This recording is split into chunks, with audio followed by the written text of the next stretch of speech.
Danny ने न कहा होता तो तुम खड़ी रहती। सुल्तान शाह उसकी टांग खींचने के चक्कर में था।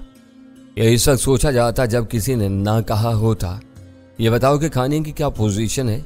वीरा उसी से मुखातिब हो गई। वो बहकी नहीं थी, लेकिन उसके आज़ाब पर शराब का गहरा असर था। शायद उसने कम वक्त में तेज रफ्तारी के साथ खासी मिकदार ले ली थी। हम चारों बैठे इधर उधर की बातें करते रहे। इस दौरान में अबरार ने मेज पर खाना लगा दिया। खाने के बाद बातों का एक और मुख्तसर सा दौर चला, जिसमें सोबराज या निक का कोई तज़किरा नहीं था। वो सिलसिला टूटते ही मैंने अपनी ख्वाब का मिटाने का ऐलान कर दिया और वो महफिल बिखर गई। घर में वीरा और सुल्तान शाह की मौजूदगी की वजह से गजाला आम तौर पर मोहतात और मुझसे अलग थलग रहती थी, लेकिन ख्वाबगाह की खलवत मुयस्सर आते ही वो बहुत पुरजोश और बेबाक हो जाती थी। इस रात गजाला की तबीयत कुछ चौलानी पर थी। कमरे का दरवाज़ा बंद करके उसने मुझे मुस्कुराती हुई तीखी आंखों से देखा और फिर कपड़े तब्दील करने के लिए बाथरूम में घुस गई। वो शब ख्वाबी के रेशमी लिबास में बाथरूम से बरामद हुई तो उसके हसीन पैकर के खदोखाल बहुत नुमाया थे। कुदरत ने शायद उसे अपने हाथों से तराशा था। सर के बालों से लेकर पैर के नाखूनों तक वो हुस्न और आनाई का एक शाहकार थी। सबसे बड़ी बात यह थी कि वो मेरे लिए कोई राह चलती अजनबी हसीना नहीं थी और ना ही मैं उसके लिए नामहरम था। मैंने उसका हाथ थाम कर उसे बिस्तर पर अपने करीब बिठा लिया। हम देर तक बातें करते रहे। गजाला खुश शक्ल होने के साथ खुश गुफ्तार भी थी। बहुत से मौज़ूआत पर अच्छी खासी मालूमात रखती थी, लेकिन खलवत की इन बातों का ताल्लुक हम दोनों के सिवा किसी तीसरी ज़ात से नहीं था। मेरी समझ में नहीं आ रहा था कि वो बातें कहाँ से निकलती चली आ रही थी। हम दोनों बिस्तर पर दराज एक दूसरे की ज़ात में डूबे बातों में मसरूफ़ थे कि मेरे सराहने रखे हुए मोबाइल फ़ोन की घंटी बजने लगी। मैंने एक लम्हा भी ज़ाया नहीं किया। फ़ोन की रोशन स्क्रीन पर एक अजनबी नंबर चमक रहा था। मैंने बटन दबाकर वो कॉल वसूल की और फ़ोन कान से लगा लिया। हेलो कर्नल, क्या हाल है? तुम कहाँ हो? मेरे कान में एडी की आवाज़ गूंजी। अपने अमेरिकी लबो लहजे और धीमी आवाज़ की बिना पर उसे पहचानना दुश्वार नहीं था। कौन बोल रहा है? मैंने उसे ज़हनी झटका देने के लिए मुतज़ब्ज़ब अंदाज में सवाल किया। ओह, तुम मेरी आवाज़ नहीं पहचाने? मैं निक का साथ ही बोल रहा हूँ। शाम को वोट बेसन पर तुमसे मिला था। उसे मेरे जवाब से मायूसी हुई थी। तुम घुमा फिरा कर क्यों बात कर रहे हो? साफ क्यों नहीं कहते कि तुम एडी हो? एडी हाक। मैंने चुटकी ली। अगर तुमने मेरा नाम मालूम कर लिया है तो मैं इससे इनकार नहीं करूँगा। तुमसे अपना नाम छुपाते हुए मैं ये भूल गया था कि तुम भी आधे सीक्रेट एजेंट हो। आधा नहीं, मैं डेढ़ा सीक्रेट एजेंट हूँ। तुमसे मुलाकात के सिर्फ 15 मिनट बाद तुम्हारे क्वाइफ मेरे इल्म में आ चुके थे। मैंने इसे मरऊब करने के लिए कहा। यह अच्छी बात है कि तुम ज़हीन होने के साथ तेज़ भी हो। मैंने पूछा था कि इस वक्त तुम कहाँ हो? मैं सदर के इलाके में अपनी एक गर्लफ्रेंड के फ्लैट पर हूँ। मैंने गजाला के बाजू को सहलाते हुए जवाब दिया। तुमको ये सब जानने की क्या ज़रूरत पेश आ गई? मैं चंद मिनट के लिए तुमसे मिलना चाह रहा था। यह कतई नामुमकिन है, मैंने सख्ती से जवाब दिया। मैं काम के वक्त काम करता हूँ और ऐश के वक्त ऐश। इस वक्त मुझे $2 मिलियन मिलने की उम्मीद हो तब भी मैं इस फ्लैट से नहीं निकलूँगा। ऐसी रातें मुझे कभी कभार मिलती हैं। मुझे मालूम था कि वो मुलाकात का बहाना कर रहा था। उसकी सारी दिलचस्पी ये जानने तक महदूद थी कि मैं इस वक्त शहर के किस इलाके में मौजूद था। उसने बहुत चालाकी से काम लेकर मेरी जेब में चिप डाली थी। उसे अपनी चिप की कारकर्दगी पर नाज रहा होगा। चिप के इशारे उसे बता रहे थे कि मैं शाम से स्टेशन 4 पर रुका हुआ था। वो ये जानने के लिए मुस्तरिब था कि चिप उसे धोखा दे रही थी या मैं वाकई स्टेशन 4 पर रात गुजारने के मूड में था। अपनी गर्लफ्रेंड से मिलने के लिए आए हो तो पूरी तैयारी के साथ बन संवर कर आए होगे। कपड़े भी जोरदार पहने होंगे। चंद की तवक्कुफ के बाद एडी की नीम तिलाना आवाज़ आई। उसने बहुत तेज़ी के साथ और सोच समझ कर वो सवाल किया था। इस बार वो ये जानने का ख्वाहिशमंद था कि मेरा शाम वाला लिबास मेरे बदन पर मौजूद था या मैंने उसे कहीं डाल दिया था। शाम को मैं रवायती दफ्तरी लिबास में था। सारे निजी और सरकारी दफातर में अंग्रेजी लिबास चलता है। इस वक्त तुम मेरा लिबास देखोगे तो भड़क उठोगे। मैंने बैनुस सतूर में उसे वो जवाब फराहम कर दिया जिसके लिए वो बेचैन था। इसे हम कमीज शलवार कहते हैं। हर जगह यही होता है। गर्लफ्रेंड से डेट हो तो अमेरिकी नौजवान भी जीन्स और टी शर्ट के बजाय ढंग के कपड़े पहनते हैं। उसने हंसते हुए जवाब दिया। मुझे अफसोस है कि मैंने तुम्हारे खुशगवार लम्हात में मुदाखलत भेजा की है, लेकिन यह मामला अहम है। तुम जहाँ चाहो मैं वहाँ आ सकता हूँ। मुझे सिर्फ चंद मिनट दे दो। नहीं एडी, ये मुमकिन नहीं है, मैंने रसानियत से कहा। कुछ नहीं कहा जा सकता। तुम दूसरी मुलाकात में गन पॉइंट पर कौन सा नया ट्रेलर दिखाओगे? मैं अपने इशरत कदा को खैरबाद कहकर ऐसा कोई खतरा मोल नहीं लूंगा। अगली बार तुम फुर्सत से कराची आओगे तो तुमसे दूसरी मुलाकात होगी। अब ऐसा नहीं होगा। मेरे पास वक्त कम है। सुबह 5 बजे मेरी परवास है। नहीं, मैंने उसकी बात काट दी। जो कुछ कहना है फोन पर कह डालो। ऐसा ही है तो फिर मैं कल निक से मिल लूंगा। पैगाम रसानी से काम चलता तो मैं तुमसे मुलाकात के लिए इसरार न करता। अपना मुद्दा पूरा कर लेने के बावजूद वो महज अपनी बात संभालने के लिए मुसलसल मुलाकात की रट लगाए हुआ था, लेकिन उसकी आवाज से इब्तदाई जोशो खरोश रफा हो चुका था। वह मक्कारी से काम ले रहा था। इस वक्त तक मैं उसे सीधी सीधी बात कर रहा था। मैंने उसे झंझोड़ने का फैसला करते हुए कहा, तुम बुरा न मानो तो मैं खुलकर तुमसे अपने दिल की 1-2 बातें कह डालूं।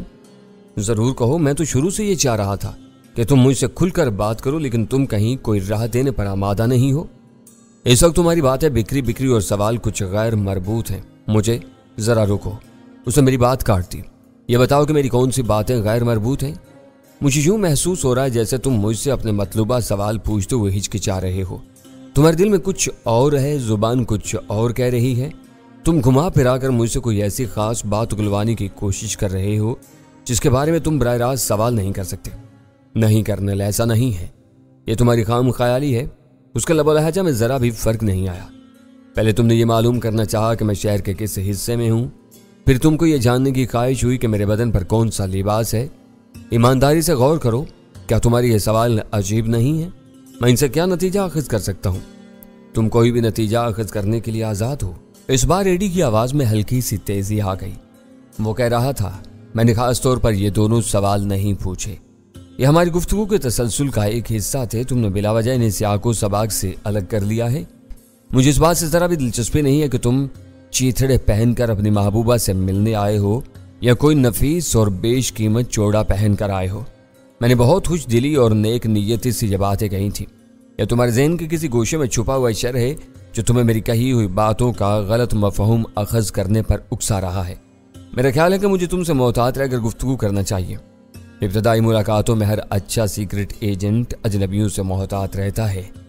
मैंने सपाट लहजे में काटदार अल्फाज मुंतखब करके जवाब दिया, मेरे लिए तुम अजनबी नहीं हो। निकोटाम की रिपोर्टों के जरिए मैं तुमसे अच्छी तरह मुतारिफ हूँ। ये मेरी खुश नसीबी है। मैंने बात आगे बढ़ाने के बजाय वहीं टाल दी। तुम अजनबी होते तो तुमसे $2 मिलियन वाली डील न होती। उसने अपनी कही हुई बातों में वजन पैदा करने के लिए कहा, मैं तुम्हारी बात मान लेता हूँ। मैंने जो कुछ महसूस किया तुम्हें बता दिया। अब तुम जो कुछ कह रहे हो वो भी मान लिया है। मैं खरा और साफ गो आदमी हूँ, कोई लगी लिपटी नहीं रखता। साफ कह रहा हूँ कि इस वक्त मैं कहीं नहीं जाऊँगा। फिर किसी और वक्त हमारी मुलाकात होगी। मैं मुंह अंधेरे तुम्हारे शहर से चला जाऊँगा। मैं तुम्हारे महफूज सफ़र के लिए दुआ गो हूँ। मैंने मुनाफिकत से काम लेते हुए कहा, तुम कहो तो मैं कल निक से मिल सकता हूँ। जरूरत हुई तो खुद निक तुमसे राब्ता कर लेगा। Good night and goodbye. उसने फ़ोन बंद कर दिया। अगली सुबह के अखबार में सोबराज का एक तुंद तेज और मुदाफाना बयान मौजूद था। इस वक्त तक पसे पर्दा जो कुछ होता रहा था, सोबराज ने उसे भी अपने बयान में समेट लिया था। इस खबर में शुरू से आखिर तक बस एक कसर थी कि सोबराज ने भूल कर भी कहीं मैरी क्लार्क या वीरा का नाम नहीं लिया था। उसने ये बात जोर देकर दोहराई थी कि पाकिस्तान के कट्टर और मुतासब सियासी रहनुमा उसकी बढ़ती हुई मकबूलियत से बौखला गए थे और उसकी गैर हाजिरी से नाजायज फायदा उठाकर मुल्क भर में उसके खिलाफ गंदी सियासी मुहिम चला रहे थे, जिसका मकसद सिर्फ यह था कि सोबराज को हर कीमत पर ऐवान इक्तदार से दूर रखा जाए। उसने दावा किया था कि वो अपने हरीफों की ख्वाहिशात के बरक्स बहुत जल्द पाकिस्तान ना कर बेईमान सियासतदानों को बेनकाब करेगा और अपने खिलाफ चलने वाली बेबुनियाद मुहिम के चीथड़े उड़ा कर रख देगा। वो खुद बदस्तूर बैरून मुल्क था। अखबारी रिपोर्ट के मुताबिक उसने वो पैगाम फैक्स के जरिए राजमहल भेजा था। राजमहल के अमले ने सोबराज का वो बयान मुल्क भर के अखबारात और खबर रसां एजेंसियों में तकसीम किया था। ये उसकी वापसी की तैयारी की इब्तिदा मालूम होती है। सुल्तान शाह ने वो खबर पढ़कर तबसरा किया। वो निक के दबाव से परेशान था। डैनी की तरफ से 2 दिन की मोहलत मिल जाने के बाद उसकी मुश्किल आसान हो गई है। वीरा मुस्कुराते हुए बोली। वीरा ने जो कुछ कहा शायद सोबराज भी वही सोच रहा था। बैंकॉक में बैठकर उसे अपनी राह में सिर्फ एक रुकावट नजर आ रही थी जो मेरी जात से वाबस्ता थी। मुझसे ताइब होने का अहद करके उसने अपनी दानिश में मुआफी तलाफी कर ली थी। मैंने भी उसी पाकिस्तान आने के बाद अपने मामलात के सधार के लिए 2 दिन की मोहलत दे दी थी। इसका यह फर्ज कर लेना कि किसी हद तक दुरुस्त था कि वो कदरे होशियार रहकर पाकिस्तान में कम से कम 2 दिन सुकून से गुजार सकेगा। मैंने उसे खुलकर यह बता दिया था कि वो खून आशाम भेड़ियों के लिए काम कर रहा था। एक तरह वो भारतीय सीक्रेट सर्विस का आलाकार बना हुआ था। रॉ और ब्लैक कैट के कारिंदे पाकिस्तान की सरजमीन पर कदम रखते ही सैटेलाइट फोन पर बराह रास्त उससे राब्ता करके हदायत लेते थे और वही उनको महफूज पनागाहों के महल वकूफ से आगाह करता था। हम लोग एक मुद्दत से अपनी सरजमीन पर रावालों से बरसे बेकार थे। मुल्ला सरकार से गोपाल राज तक एक तवील फहरिस्त थी जिससे हम निमटते चले आ रहे थे, लेकिन इस दौरान में कभी सोबराज का नाम सामने नहीं आ सका था। वो बहुत राजदारी और कामयाबी के साथ अपनी सरगर्मियों में मसरूफ रहा था, लेकिन निक की जरा सी लग़ज़ी से पहले अर्जुन कुमार का होटल मेरी निगाह में आया। फिर वाक़यात तेजी से रूनुमा होने शुरू हो गए। अर्जुन मारा गया और होटल में मेहनत करने के बाद सोबराज का नाम हमारे सामने आ गया। सोबराज पाकिस्तान की सरजमीन पर राह वालों की नुमाइंदगी कर रहा था। वो आसानी के साथ इस साहिबान का साया नहीं छोड़ सकते थे। दूसरी तरफ वो दौलत और इक़्तिदार की हवस में अमरीकी एजेंटों के चुंगल में फंसा हुआ था। वो भरपूर तरीके से सोबराज को अपने मज़मूम मकासद के लिए इस्तेमाल कर रहे थे। मेरी निशानदही के बावजूद सोबराज इस जोम में मुब्तला था कि कराची वापस आने के बाद वो इन दोनों फरीकों को अपनी मजबूरियों का एहसास दिलाकर आसानी से किनारा कश होने में कामयाब हो जाएगा। मैंने अपनी तरफ से उसे यकीन दहानी करा दी थी कि मेरी उससे कोई ज़ाती दुश्मनी नहीं थी। अगर वो अपनी मजमूम और खुफिया सरगर्मियों से तायब हो जाता तो मुझे उसकी तरफ आंख उठाकर भी देखने की जरूरत नहीं थी। इस दौरान में बस सिर्फ उसने एक काम गलत किया था कि उसने अपने कारिंदों को हदायत दी हुई थी कि डैनी का कोई भी साथी दोस्त उसकी नज़रों में आए तो उसे उठा लिया जाए। जिसके एक दराज कामत साथी ने गलती की थी और जहांगीर ने उसे शेयर कर लिया था, लेकिन बाद में हम दोनों के दरमियान अंडरस्टैंडिंग होने की वजह से मैंने सोबराज की बात मानकर उसे छोड़ दिया। सोबराज ये देख रहा था कि उसको इब्तिदा में अपने कदो कामत में इजाफे के लिए जिन सहारों की जरूरत थी, इनकी अफादियत वक्त गुजरने के साथ खत्म हो चुकी थी। वो रफ्ता रफ्ता मुल्क की सियासत में एक ऐसा मकाम हासिल कर चुका था जहां उसे किसी खुफिया सहारे की कोई जरूरत नहीं थी। दूसरे उसकी मदद के मोहताज थे। अगर वो अमेरिकी और भारतीय एजेंसियों का साथ छोड़ देता तो उसे कोई नुकसान पहुंचने का अंदेशा नहीं था। उसकी ये खुशगुमानी उसे पाकिस्तान वापसी की राह सुझा रही थी। न जाने क्यों वो निक को लुकमाए तर समझ रहा था जिसे वो अपनी मर्जी के मुताबिक निगल या उगल सकता था। ऐसी किसी कोशिश में मुजमर खतरात की तरफ से उसकी आंखें बिल्कुल बंद हो चुकी थी। सोबराज की सबसे बड़ी कमजोरी ये थी कि वो बिल्कुल तनहा था। साजिशों और गद्दारियों के खेल में उसने अपने घर या दोस्तों में से किसी को अपना राजदा नहीं बनाया था। उसके घनौने राजों से सिर्फ वही गिने चुने लोग बाखबर थे जो उसके रफीके कार थे। हद ये थी कि उसका सुनील जैसा दस्ते राष्ट्र भी ये नहीं जानता था कि हशमत के रूप में अर्जुन के होटल में कायम करने के बाद उसका आका क्या कुछ किया करता था। सुनील को कोबरा के बारे में कुछ मालूम था, ना वो रा या ब्लैक कैट्स के बारे में बाखबर था। वो हकीकी मानों में वन मैन शो था। इस चक्कर में सारी अहमियत सिर्फ सोबराज की थी। वही होता था जो वो चाहता था और उसे बस वही नजर आता था जो वो देखता था। बैंकॉक में उसे ये अंदाजा नहीं हो सका था कि उसकी गैर हाजिरी में पुलों के नीचे से बहुत सा पानी बह चुका था। बात सिर्फ रा और FBI वाले बड़े गठ जोड़ तक महदूद नहीं रही थी। ऐसे दूसरे संगीन मामलात भी सामने आ चुके थे जिनकी रूह से सिर्फ मौत ही सोबराज का मुकद्दर बन सकती थी। पजीरों वाला मामला जरा कानूनी नौयत का था। राजमहल वालों के मुअक्कफ और पजीरों से पकड़े जाने वालों के बयान में खुला तजाद था। वीरा को किसी मरहले पर सामने नहीं लाया जा सकता था, मगर सोबराज से जरूर पूछा जा सकता था कि राजमहल से पजीरों में रवाना होने वाली मैरी क्लार्क कहाँ थी। इस सवाल को कुरेद कर पजीरों के बारे में राजमहल वालों की कहानी के बखिए बुरी तरह उधेड़े जा सकते थे, लेकिन कराइन ये बता रहे थे कि उसकी नौबत शायद ना आने पाए। मैंने निक को ये इतला फराहम की थी कि सोबराज ने अपनी तकदीर की खूबी से वीरा लाइट को राजमहल में कैद कर लिया था। वो वीरा को अपनी कैदी बनाकर डैनी को ब्लैकमेल करना चाहता था। उसने अपने ज़ाती मकासद के हसूल के लिए वीरा को निक तक की नज़रों से बचाए रखा और आखिरकार वीरा उसे जुल देकर भाग निकली। डैनी और वीरा दो ऐसे नाम थे जो अमेरिकी एजेंसियों के आला अहलकारों को असाब ज़दा कर देते थे। निक ने सोबराज की इस फेल को गद्दारी करार देकर सोबराज के खिलाफ इबरतनाक सजा का फरमान जारी कर दिया था। अकेले आदमी के लिए कामयाबियों का खुमार बहुत गहरा होता है। जब तक उसके सितारे यावरी करते रहते हैं वो दिन रात फैलता फूलता रहता, लेकिन मुकद्दर की खराबी का आगाज होने के बाद दूर दूर तक उसे सहारा देने वालों का साया तक नहीं मिलता। वो अकेला होता है। 10 जिहतों में देखभाल करना उसकी इंसानी बसात से बाहर होता है। दूसरों पर वो भरोसा करता है, न उसका आदी होता है। आड़े वक्त में भी सब कुछ खुद ही संभालना चाहता है। संभालने के इस चक्कर में हर तरफ उसकी गिरफ्त कमजोर पड़ने लगती है। मसाइल की यलगार से वो बौखलाने लगता है। पैर के नीचे दबे हुए दुश्मन उछल करके रेबां तक आने लगते हैं और यूं फर्द वाहिद की बनाई हुई सल्तनत उसकी अपनी जात के साथ टूटती और बिखरती चली जाती है। उसे सिर्फ डैनी से मोहलत मिली है, मैंने कहा।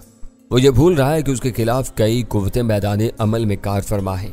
निक अपने गद्दार के खून का प्यासा है। जलाल अपने कौमी मुजरिम की कात में है। अव्वल खान और कर्नल दावर की निगाहें राजमहल में होने वाली सरगर्मियों पर मरकूज हैं। वो किसी भी तरफ से मारा जाएगा, ये बात तुम कह रहे हो? वो इन खतरात से बेखबर है, वीरा बोली। अभी ये समझ रहा है कि उसे मरकज की तरफ से लामहदूद मराहत मिली हुई हैं। उसे VVIP का प्रोटोकॉल मिलता रहेगा। कोई सरकारी एहलकार राजमहल की तरफ टेढ़ी आंख से नहीं देख सकेगा।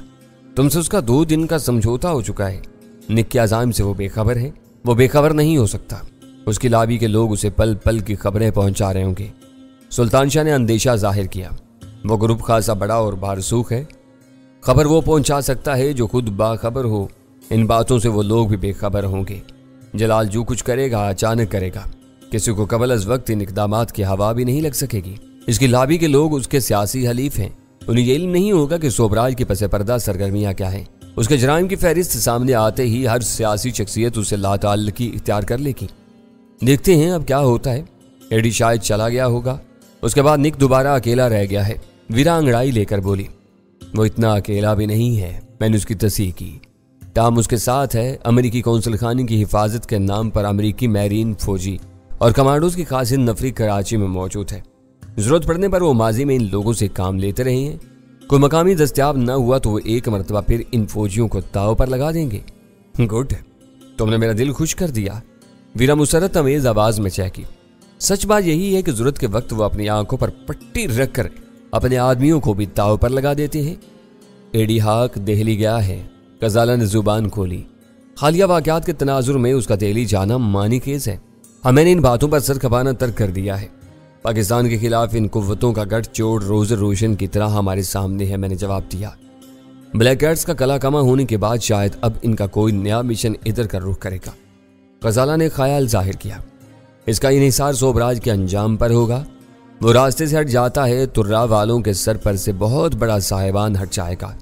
शायद वो फौरी तौर पर अपने तजर्बाकार आदमियों को हमारे इंतकाम का ईंधन बनने के लिए ना भेजें। ऐसा कोई कदम उठाने से पहले वो वक्त और मौका का इंतजार करेंगे। मुझे शुबा हो रहा है कि एडी किसी नए जोड़ तोड़ के लिए दिल्ली गया है। हमें इन लोगों की तरफ से होशियार रहना होगा। गजाला अपने नुक्ते पर जोर देकर बोली, वो हमारी तरफ से और हम उनकी तरफ से होशियार रहते हैं, फिर भी बहुत से वाकयात जन्म लेते हैं। खुफिया कार्रवाइयों की 100% रोकथाम किसी तरह मुमकिन नहीं है। लोगों को इल्म होता है कुछ न कुछ होने वाला है। वो उस समत में घात लगाकर बैठ जाते हैं जो सबसे हिसास और नाजुक नजर आती है। वो बैठे रह जाते हैं। दुश्मन अचानक किसी और रुख से वार करके तेजी से गायब हो जाता है।